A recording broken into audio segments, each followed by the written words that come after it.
Hello YouTube, this is Morgan Airspeed Prime here with my next Darren Shan reread video. In this one I'm going to be reviewing and discussing Book 5, Trials of Death. And once again, another really enjoyable book to go back to. I remembered a decent amount of this one in that, I remembered that the last trial Darren takes is the Blooded Boars. I remembered the Hall of Flames. I didn't actually really remember the first two trials though.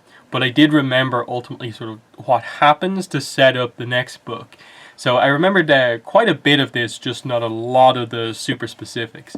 So yeah, this book takes place obviously straight away after Vampire Mountain. Darren has to take the trials to prove himself. That's the way that he's going to sort of prove himself to the vampires and make Mr. Crepsley's decision to blood him, justified.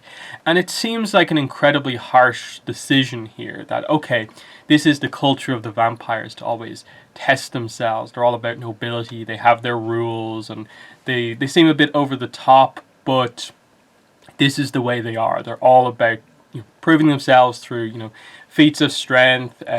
Fighting is a big part of them, and just, that they live a hard life, so they test themselves constantly.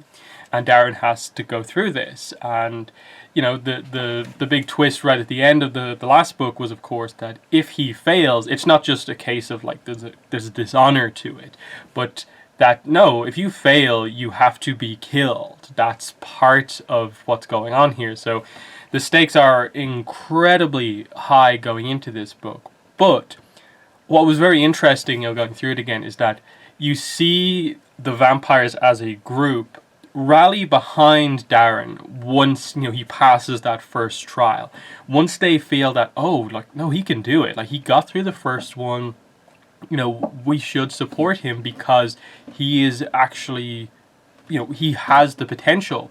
What Larton saw in him, the others sort of also begin to see. And you then begin to see the camaraderie of the vampires as they sort of, get behind him. That the bets turn from being all against him, easy win, to suddenly, no, people want to support him, even if it's not guaranteed that he'll get through. The second he passes one, pretty much everyone turns to actually supporting him. And I think one of the more interesting parts of the book is when just before he goes into his first trial, Mika, who obviously was the prince who was the most sort of seemingly almost anti, Larton blooding Darren, even he and Darren have a conversation where, he kind of reveals that, look, yes, I have my doubts, but I don't want to see anyone fail. I'm all for a good new vampire being added into the ranks, and it's much more reasonable in that sense. And so later on in the book, when the princes make a consideration for Darren you wouldn't expect them to make, you kind of realize that, Mika is sort of behind him a little bit as well. That was all, I think, really well done to present the both sides of how strictly rigid the vampires are when it comes to their rules, because we know, of course, the Vampinese sort of stemmed off from this in part because they didn't like a lot of the rules.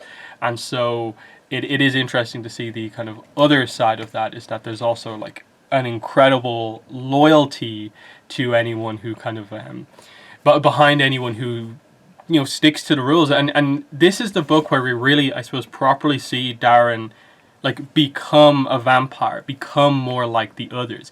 He gets into the culture here in terms of when the sort of festival happens and he gets a break in his trials. And he gets involved in it, even though he's kind of recovering from some injuries from just before. And we saw this in the previous book as well, that he is actually adapting relatively well to this culture. And he, I suppose in an effort to prove himself, also doesn't particularly ask for any extra, special attention to be given to him. And a lot of the vampires ultimately end up respecting a lot of the way he sort of handles himself, given the sort of unusual situations surrounding what's going on. Just that, he presents himself to the princes even after the third trial injured him so badly, and he's willing to go ahead with it regardless. that all kind of works for me. And after the whole Harkat, jumps into the arena to save him from the other boar, he even kind of admits to them that, like, look, realistically, I probably wasn't going to get out of that situation, so I ultimately will accept whatever punishment you have to dole out.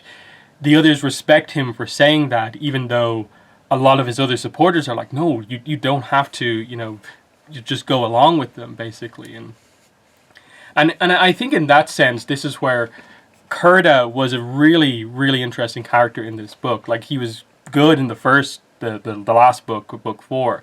But here he stands out all the more because this is where the twist happens. So obviously the twist that happens right at the end of this book is that after Darren fails 4 trials in, before the judgment is even going to be passed on him, Kurda comes to Darren and basically wants to escort him out of the mountain to give him a chance at life. And Kurda has been one of, the closest people to Darren, supporting him and not particularly agreeing with the way the vampires have handled Darren's trials, and that, yes, they've made some considerations for him, but it feels very harsh to have him have to do the trials so suddenly, quickly, when he's only half vampire, when he is so young.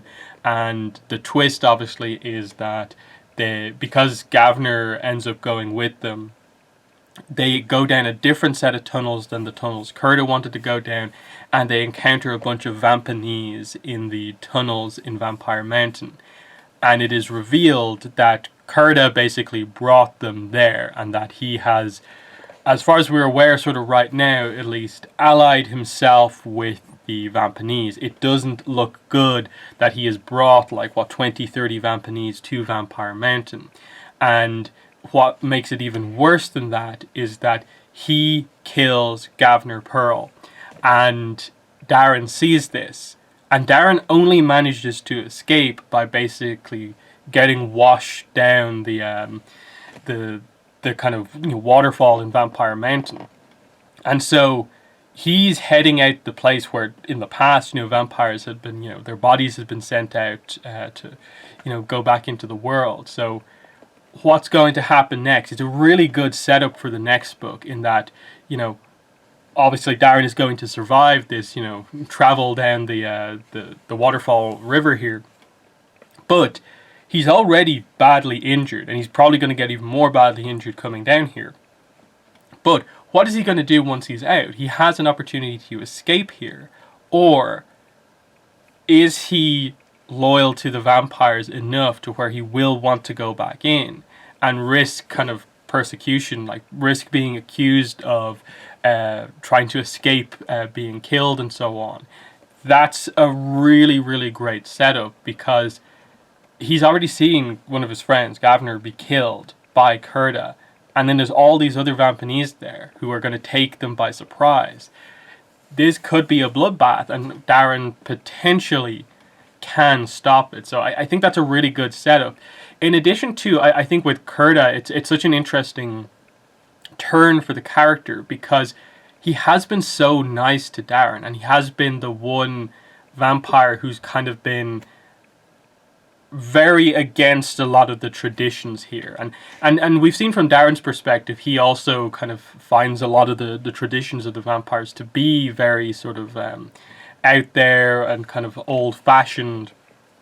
But it is in the same book that we see him, I think, gain an extra level of respect for, what the vampires are at their core, and the help that is given to him to prepare for his trials and so on. It's an interesting contrast, and it helps you to really see that Kurda is so sort of anti these traditions. It kind of helps you to better understand why he would betray the clan, basically. But that still needs to be explained.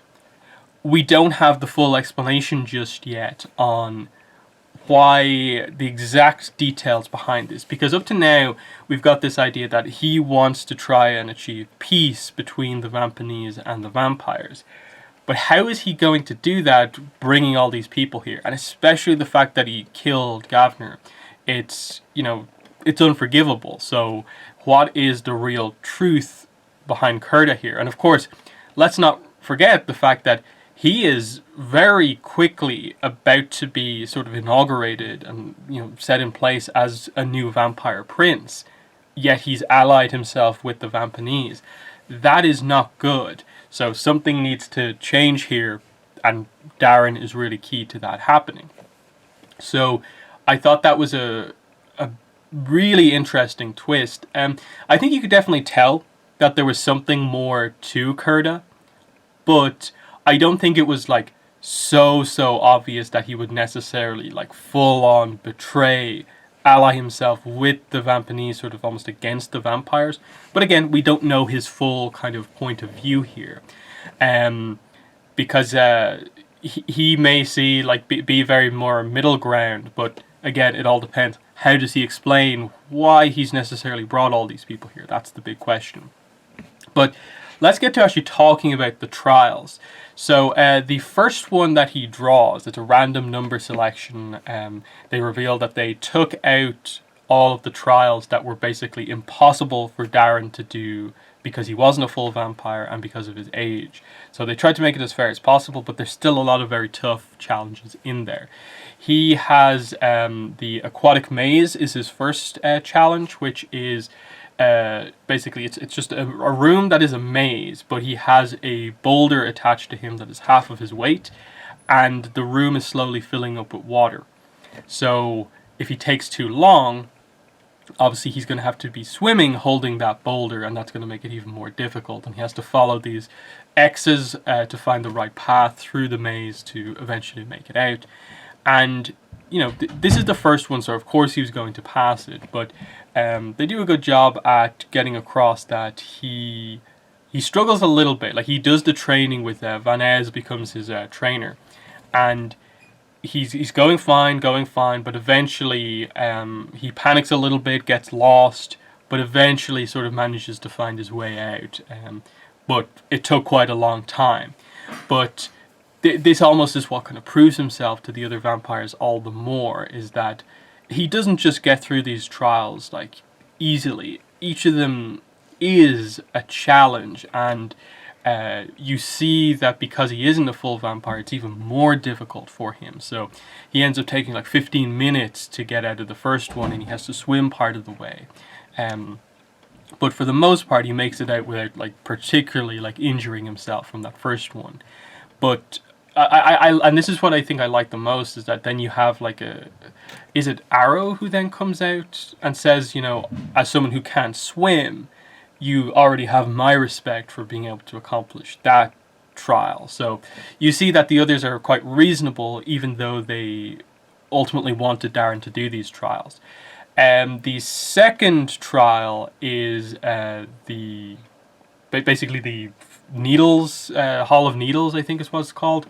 And so he basically has to walk across this area that has both like kind of needles up and needles down, stalagmites and stalactites, and obviously they're slippery, and if he makes too much noise, the ones on the top will fall, and he could shatter the ones on the bottom.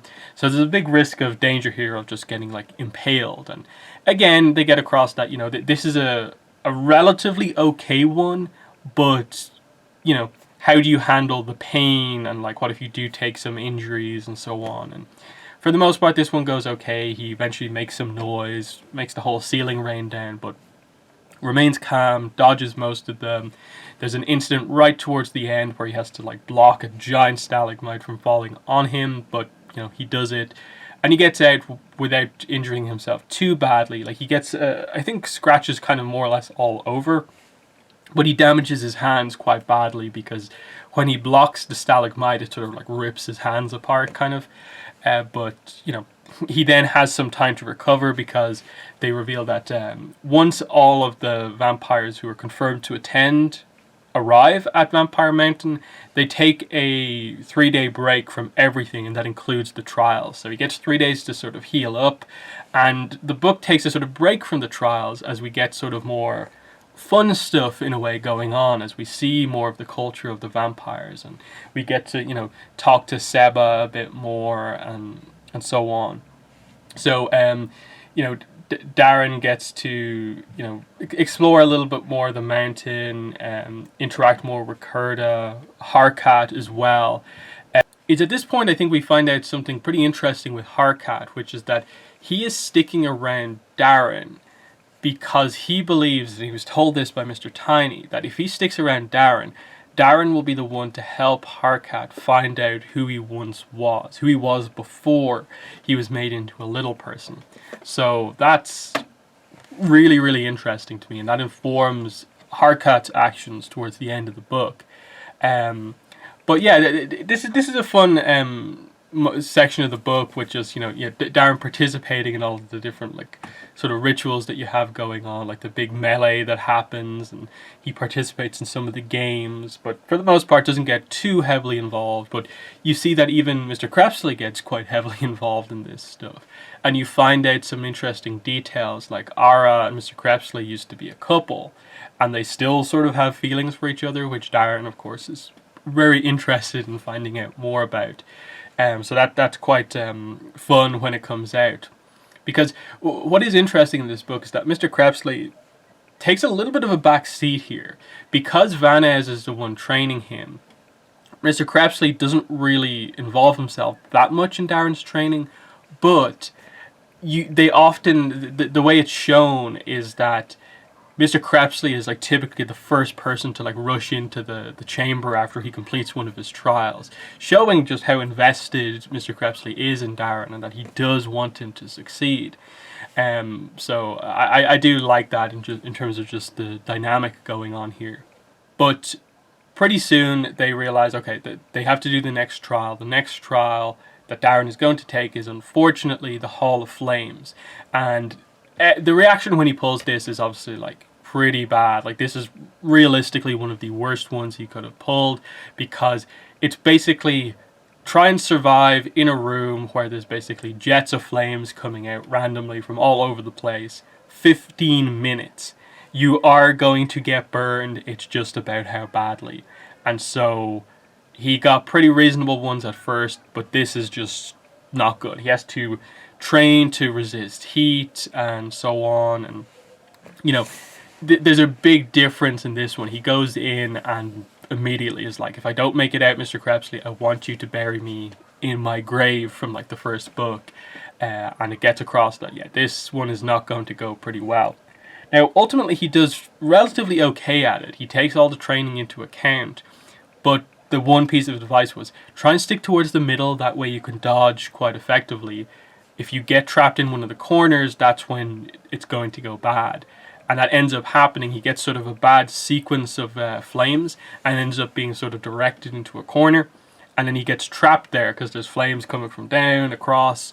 So he's stuck in the corner. The only way he'll be able to make it out is by going through the flames. So he has to do that, which he does, and luckily avoids getting burned elsewhere. And I like the way it's shown here, in that the rest of the trial just sort of passes by, and when finally someone comes in to be like, you've won, you've made it out, you survived, he's kind of like, wait, what? Flames? Like, this was such a traumatic experience, getting so badly burned, that he didn't realize that the trial was actually over. But this is the big kind of setup here, which is that Darren is incredibly badly injured going into his fourth trial.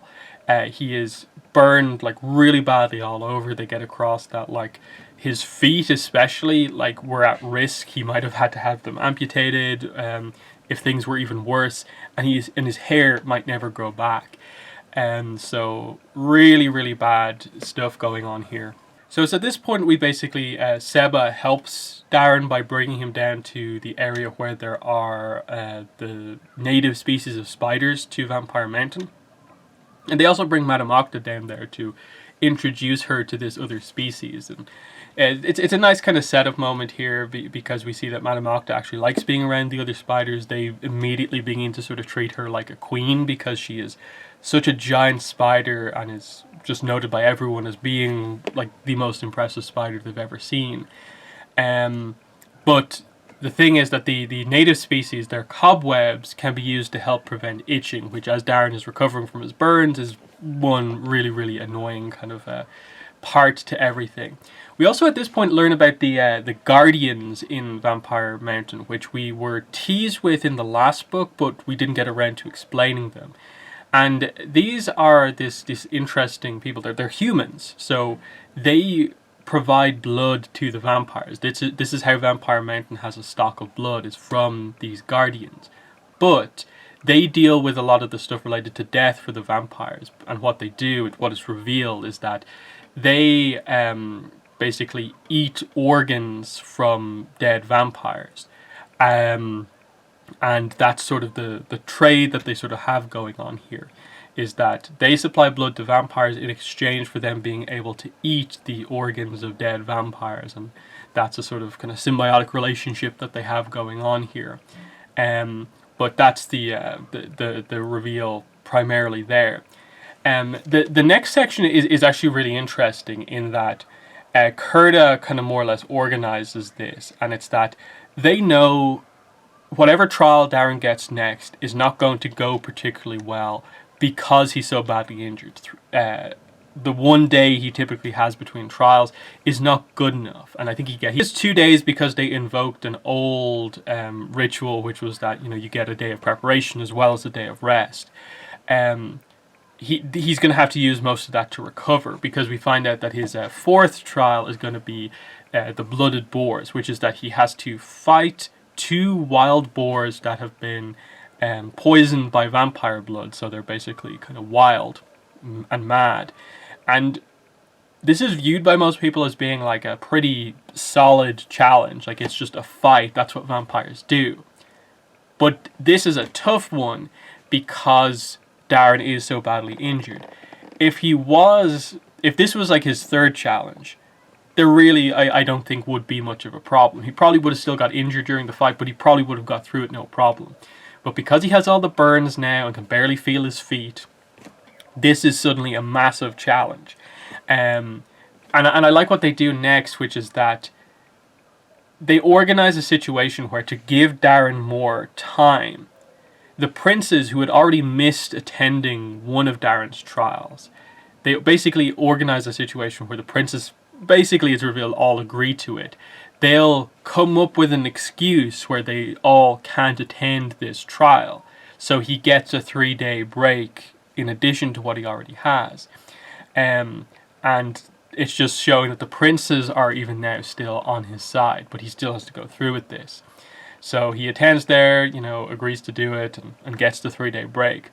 But when he comes around to actually doing it, he still hasn't fully recovered. And the fight is interesting in that they show him adapting to his injuries and so on, that he doesn't have as much sort of sensitivity when it comes to dodging, so it is a bit of a problem. But he does manage to kill one of the boars, but as it sort of is dying in its death throes, it sort of locks Darren into the ground, and so he's basically at the mercy of the other boar and is about to be killed when Harkat jumps into the arena and kills the other boar. So this is a huge thing, breach of honor. This suddenly gets people all up in arms. This can't happen. This can't stand. So very quickly they realize they can't really punish Harkat because he's one of Mr. Tiny's little people, and they don't want to mess with Mr. Tiny whatsoever. So the punishment to a degree all has to go on Darren. There's a big argument between the people who support Darren quite a lot and the people who stick more heavily to the rules. But it ultimately comes down to they're going to have a meeting between the princes to figure this all out. And this is when, like I've already discussed, Kurta comes to basically take Darren away, and the whole end section of the book happens at this point. To me, it's really, really interesting how this all plays out, because the valid points are made that, okay, a third party interfering in it, why should this reflect on Darren when it clearly wasn't planned in that way? It was Harkat acting on his own. And as we find out, he only jumped into the arena to save Darren primarily because he knows that Darren will be the one to help sort of reveal to him who he once was in the past. So that's another kind of like, you know, twist to everything. Ultimately, Darren ends up handling a lot of this kind of quite well, in that he, you know, it shows the friendship that he now has with Hardcat is like real at this point, and is perfectly fine with what happened. And also just him in general at this point is surprisingly okay with what's about to happen to him. He will accept this kind of honorably as a vampire, and he gets a certain level of respect for that, but ultimately is convinced into trying to run away by Kurda because he does trust him. And you know, this is when Gavner comes around, and then Gavner's killed, the Vampanese are revealed, and yeah, just ending the book with Darren washing away is really, really, you know, fascinating to me.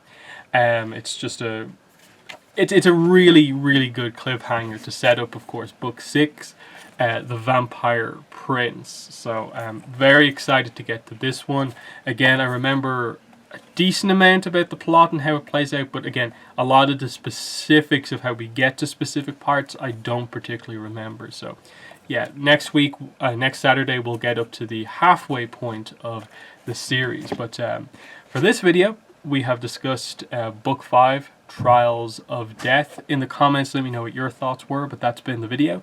Thanks for watching, and bye.